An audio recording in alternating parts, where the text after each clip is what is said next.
We all have this image of a successful entrepreneur, right? This lone genius with unstoppable grit. But what if that whole idea is, well, kind of wrong?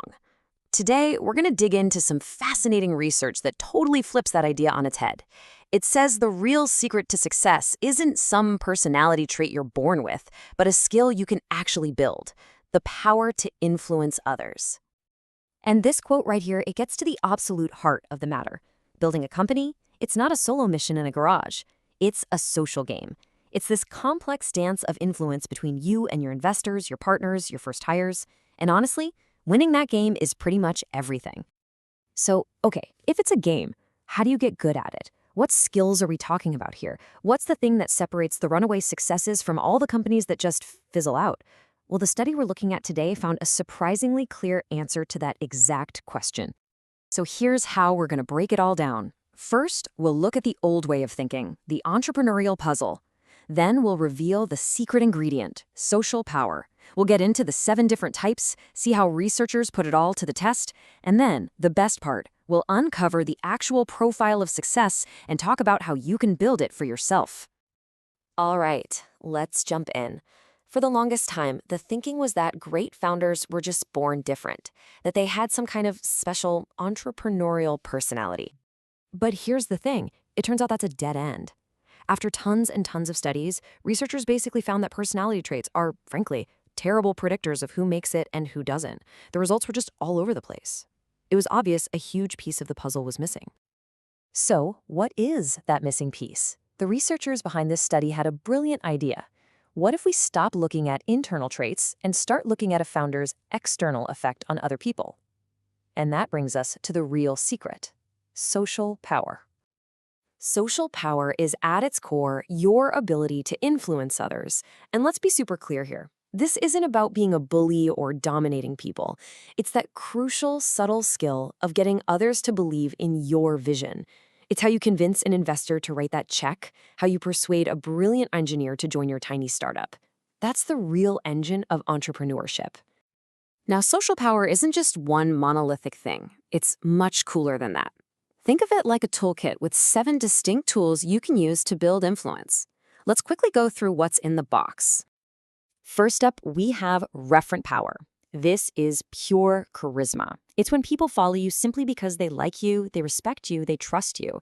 You know that one leader you'd follow onto any project, no questions asked? Yeah, that's referent power in action. Next, there's expert power. This is your street cred. It's the belief that when it comes to your field, you just know your stuff. When a really tough problem comes up, everyone in the room looks to you because they're confident you have the answer. You've just put in the reps. Then we have information power. Now, this is a little different from being an expert. This isn't just about what you know, it's about the exclusive access you have. Maybe you know a key supplier, or you've heard which VC is looking to invest in your exact space. That's information power. Connection power is pretty much what it sounds like. It's your network. It's the perception that you can pick up the phone and get a meeting that no one else can. It really is about who you know. Okay, then there's reward power. You can think of this as the carrot. It's your ability to give people things they want, whether that's a raise, a promotion, or even just public praise and a chance to work on an exciting new project. It's the power of positive reinforcement. And on the complete flip side, you have coercive power. This is the stick. It's influence that comes from fear, the idea that you can punish people or create negative outcomes for them if they don't comply. And last but not least, legitimate power. This one's simple. It comes from your job title. You're the CEO. You're the founder. People listen to you because the organizational chart says they should. It's your authority on paper. So there you have it, our 7 tools. But that's the big question, right? Which of these actually matter? Which ones separate the winners from the rest? To figure this out, the researchers got out of the lab and designed a really clever study to get some real-world answers. Here's how they did it. They got over 300 experienced managers, people who've seen it all. They asked each one to think of a specific entrepreneur they knew personally. Then, and this is the key part, they randomly split the group. Half were asked to rate the most successful entrepreneur they knew, and the other half had to rate the least successful. By comparing those 2 sets of ratings, they could see exactly what the top performers were doing differently. And when they crunched the numbers, the results weren't just interesting. They were crystal clear. They found a definitive power profile for success.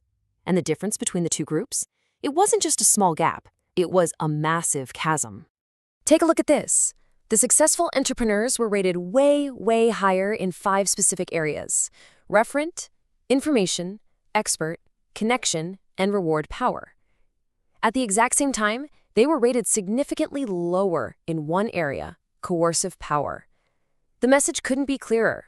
You win by earning respect and sharing resources, not by ruling with fear. But even within that successful profile, one type of power stood head and shoulders above the rest, and it was referent power. I mean, look at that gap. The difference is huge. In fact, the statistics showed that just being liked and respected accounted for more than half of the entire perceived difference between a successful and an unsuccessful entrepreneur. Just let that sink in for a second. It's the single biggest factor. But you know what was maybe the biggest surprise of the whole study? What about legitimate power? The power that comes from your fancy title. It made zero difference. None. Successful and unsuccessful founders were rated exactly the same on it, which tells you something profound. Your title of CEO is just words on a business card. Your actual influence is what truly matters. Okay, so what can we actually do with all this? This is the best part of the whole thing. These forms of power aren't fixed personality traits you're stuck with. Not at all. They are skills. And that means they can be learned, they can be practiced, and you can get better at them over time. So, the blueprint for building your own power profile is right here. Focus on referent power. Earn trust, be the person people genuinely want to work with. Build your expert and information power, become the go-to person in your field, and share what you know. Grow your connection and reward power. Build your network and make it a habit to recognize the great work of others. And, maybe most importantly, actively avoid using coercive power. You want to lead with influence, not fear. So the ultimate takeaway here is that power isn't something you're just given or born with.